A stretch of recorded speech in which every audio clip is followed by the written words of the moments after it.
You wake up and for a second you do not move. Maybe it is 6 in the morning, maybe it is later, it does not matter. What matters is what happens next.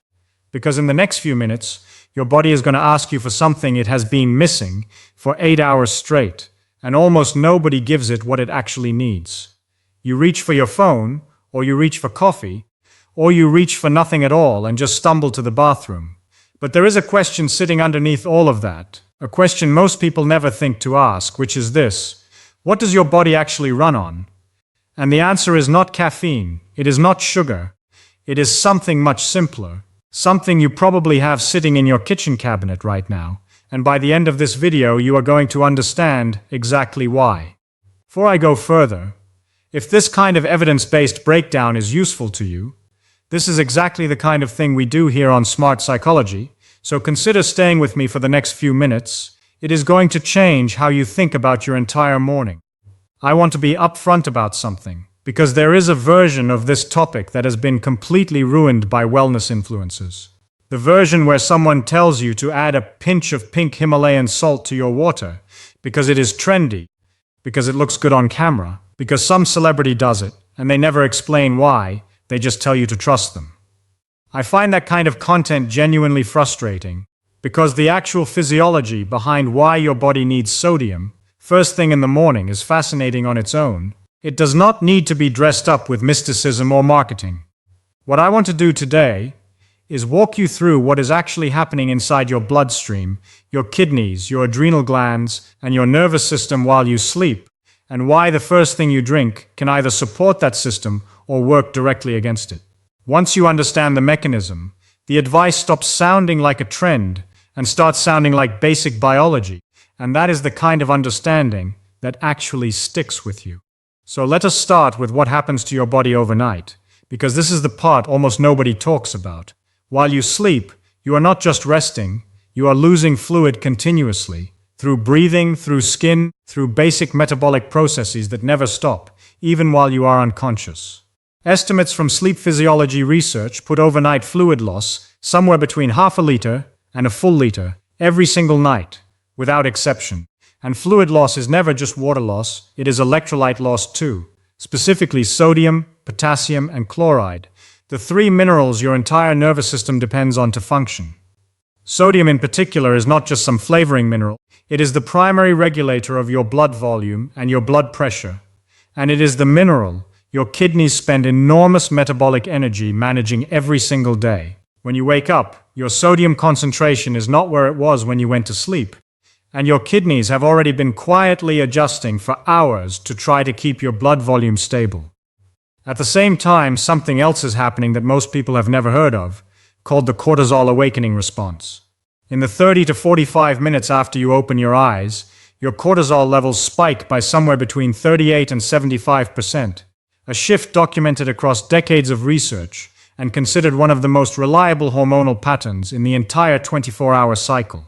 Cortisol gets a bad reputation because people associate it with stress, but it is also the hormone responsible for mobilizing energy and preparing your body to function in the morning. Here is the part that matters for our topic today. Cortisol works closely with a hormone called aldosterone, and aldosterone's entire job is to tell your kidneys how much sodium to hold onto and how much to release. When you wake up dehydrated and sodium depleted from a night of fluid loss, and your cortisol and aldosterone systems are trying to recalibrate all at once, your body is in a genuinely delicate hormonal moment. And what you put into it first can either ease that transition or add stress on top of stress. This is where a lot of people go straight for coffee, and I will come back to coffee. Caffeine is a mild diuretic, meaning it increases fluid and sodium loss through urination, at exactly the moment is already managing a sodium deficit from overnight losses. You are compounding the problem before you have addressed it at all. This is not a reason to sequence your morning correctly, it is a reason no morning correctly, and that sequencing is what we are building toward. Quick note before we continue. If you want more breakdowns like this delivered in a way that actually explains the why instead of just the what, that is the entire purpose of this channel, so it is worth sticking around. Now let us talk about why salt water specifically, and not just plain water, addresses this problem in a way plain water alone cannot.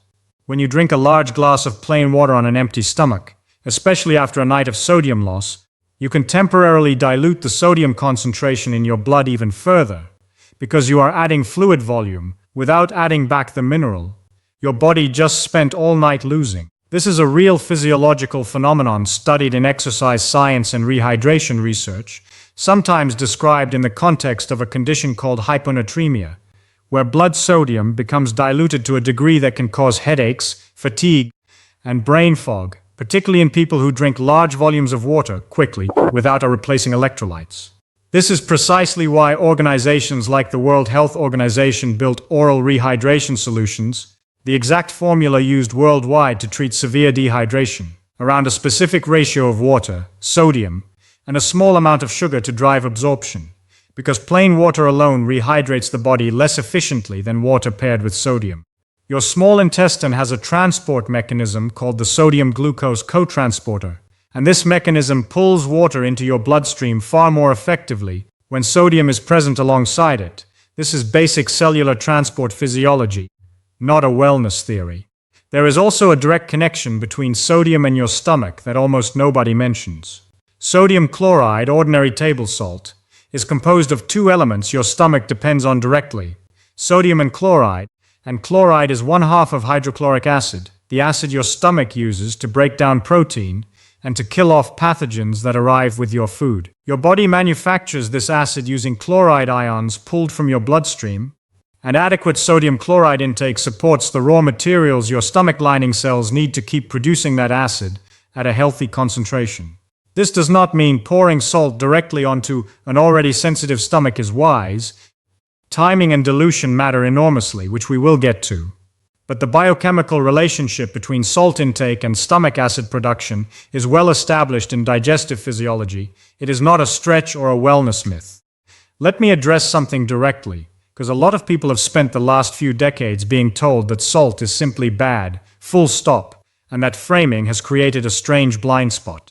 The advice to reduce sodium intake came primarily from research on processed food consumption, where the average person was consuming enormous amounts of hidden sodium through packaged and restaurant food, often 2 to 3 times more than the body needs, and that genuinely does contribute to high blood pressure in sodium-sensitive individuals. But that population-level warning about processed food sodium got flattened into a blanket message that all sodium is dangerous, and that flattening ignored something important, which is that sodium is not optional for human physiology. It is an essential mineral. Your nerves cannot fire without it, your muscles cannot contract without it, and your blood volume cannot be regulated without it. The actual research on sodium and health outcomes is more nuanced than the public health messaging suggests, with some large population studies, including analysis published in The Lancet from the PURE study involving over 9,000 participants across multiple countries, suggesting that the relationship between sodium intake and cardiovascular risk follows something closer to a J-shaped curve, where both very low and very high sodium intake are associated with increased risk, and moderate intake sits in the safest range. This is a genuinely contested area of nutrition science, and I am not telling you to disregard your doctor, especially if you have hypertension, kidney disease, or heart failure, because sodium management in those conditions is medically serious. What I am telling you is that for a generally healthy adult, a small amount of quality salt dissolved in water, first thing in the morning, is not the reckless act it has been made out to be. It is closer to correcting a genuine overnight deficit. So what does this actually look like in practice? Take a glass of warm or room temperature water, roughly 300 to 500 milliliters, and dissolve in it a quarter teaspoon of good quality salt. Sea salt or Himalayan salt both work fine, because the trace mineral differences between them are nutritionally minor.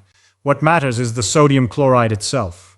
Drink this before coffee, before food, ideally within the first 15 to 20 minutes of waking, while your body is still in that overnight sodium deficit and your cortisol awakening response is ramping up.